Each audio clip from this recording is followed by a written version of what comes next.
Senator Boni of Kakamega to take the floor.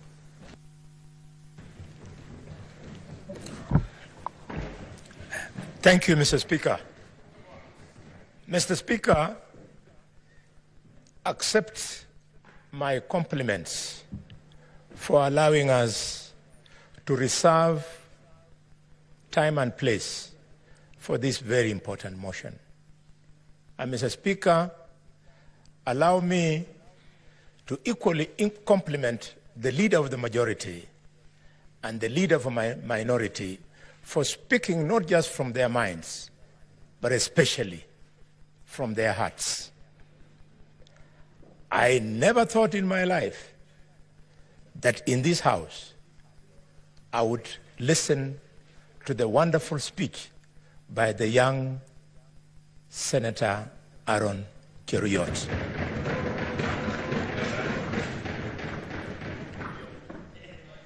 We have been trying to steer this parliament in that direction, and some people wanted to read defiance.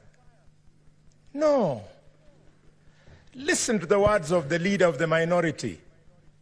He is telling the Gen Z that at no time in this parliament have we ever locked anybody from accessing us. They didn't have to lose lives, lose limbs, result in loss of property for them to have an opportunity for a photo session in this House. Every day, the Speaker's Gallery and the public gallery has not only remained open, but it always has people.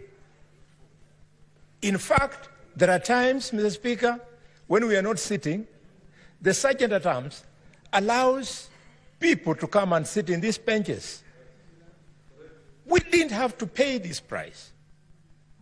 Mr. Speaker, I therefore want to open my remarks by passing my profound, heartfelt condolences to all Kenyans who lost their lives, who were injured, and whose property was destroyed.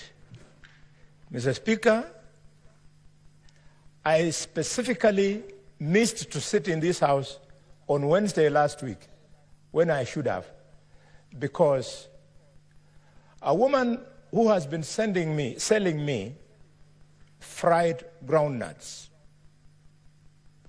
and oranges in Kakamega, Caroline Shiramba, was shot dead. She sells outside the office of the governor. Mr. Speaker, equally here in Nairobi, a young man from Malinya was shot dead. So these things have come very close. And for those who thought that this was something for a particular set of Kenyans, when I went to visit the victims at the General Hospital in Kakamega, one of the victims was the son of one of my chiefs. He was at the forefront in Kakamega. You saw, even the son of the Attorney General of Kenya was also involved. I saw the son of Honorable my brother Junjuri was involved. I particularly don't know where my children were. Probably they were also involved. The only thing that missed was that they were not captured on camera. Mr. Speaker, where are we? 4 things that are unprecedented have taken place. The first one is that for the first time in the history of this country, the president refused to assent to the finance bill. It is unprecedented. 2, Mr. Speaker, the youth did what they did. Some people call it inversion of parliament. Others call it desegregation of parliament. I don't know what to call it. I can only say they did what they did. Mr. Speaker, never in the history of the 4 presidents we have had in this country, have they ever contemplated on deploying the military the way we did? Mr. Speaker, finally, you saw across the whole country members of the public torching homes and properties of elected leaders. We are indeed in a bad place, and therefore, as we say in our community, when you are mourning, you don't mourn with shame. We must speak to it, as I wish to do now. Mr. Speaker, we are where we are today because Kenyans hate and are angry with the ongoings in the country. And if we don't speak to them and take action, we will go nowhere. It was never the finance bill. It was simply that the finance bill was a trigger. Why? Because public servants, led by ministers, are very, Mr. Speaker, corrupt. And people hate this, and people are angry. Yesterday, colleagues, I was called by a minister whose name I don't wish to bring on the floor because it's not necessary. And he was very angry with me for the position that I have taken, especially over the weekend in Nabaholo, over corruption in the cabinet. He told me very many strong and bad things. Because people who the other day we were working with here want to think because the Constitution has given them a different office as opposed to the offices as ourselves we have been given, they are therefore in high heaven, they should be worshipped. Nobody should mention their name, even when they are wrong. Mr. Speaker, people are angry and hate public servants because of our own making.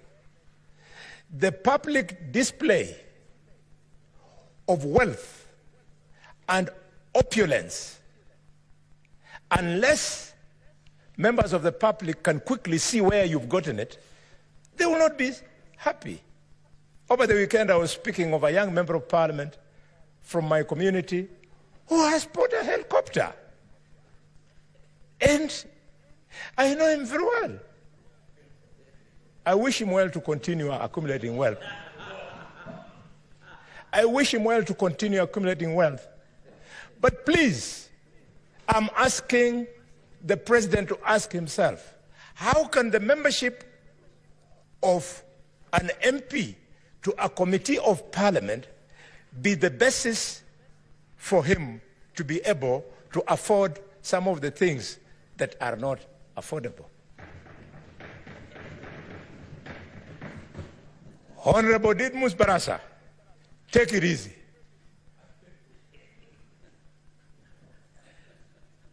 Those helicopters will not change your life. Mr. Speaker, I equally offended somebody whose name I never mentioned in Kakamega over the weekend about this issue of opulence.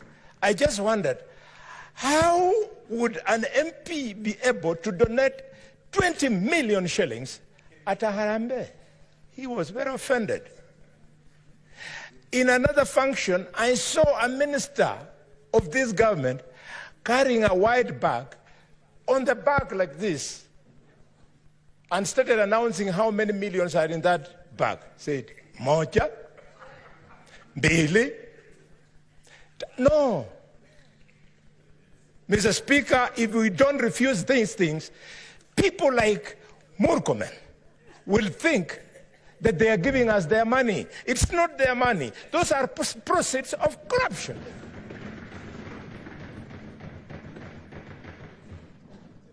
This House is saying no.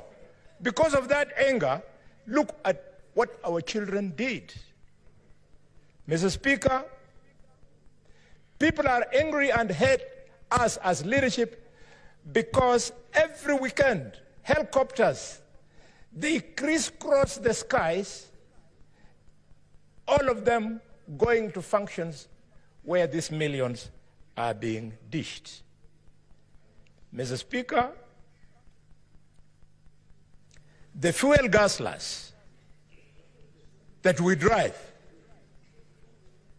I know if you go to this parking, Mr. Speaker, you can see the difference between the vehicle four-wheel drive driven by your senators compared to those ones driven by members of the National Assembly. In the parking of the Senate, you see Prados. But in the parking of the National Assembly, you see high-end vehicles that sometimes you only see. And why, Mr. Speaker? Because of an unconstitutional fund called CDF. That unconstitutional fund, the courts made a pronouncement that it was unconstitutional and illegal. How did we respond as Parliament? The National Assembly, without blinking an eye, went and exercised legislative impunity by twisting the act so as to be allowed to continue with that unconstitutional, illegal process. Mr. Speaker, as I speak to these guzzlers, you have seen colleagues. You are there struggling to rush to this Senate, then an MP, then a Secretary General of a political party comes with chase cars, his vehicle having the national flags with a siren, and the police does not arrest those people. The law is very clear on who should actually fly the national flag. The law should be very clear on whose convoy should be cleared with sirens. This is the impunity that is making our young people to turn against us. Mr. Speaker, I want to celebrate the President for the remark he made on Sunday during the interview that he was fielding questions. I did not support the fact that the President was fielding questions. I did not. Because I know that the President has people who are supposed to have fielded those questions. As like the leader of the majority was saying, the responses to security that the President was doing should either have been done by regular briefs by the IG or by Professor Kidura Kindiki. What was the President being put there being humiliated by the people of the media? But I celebrate him for accepting that we have wasteful expenditure in several offices in this country. Professor respected Githu Muigai gave, while in office, a legal advisory opinion on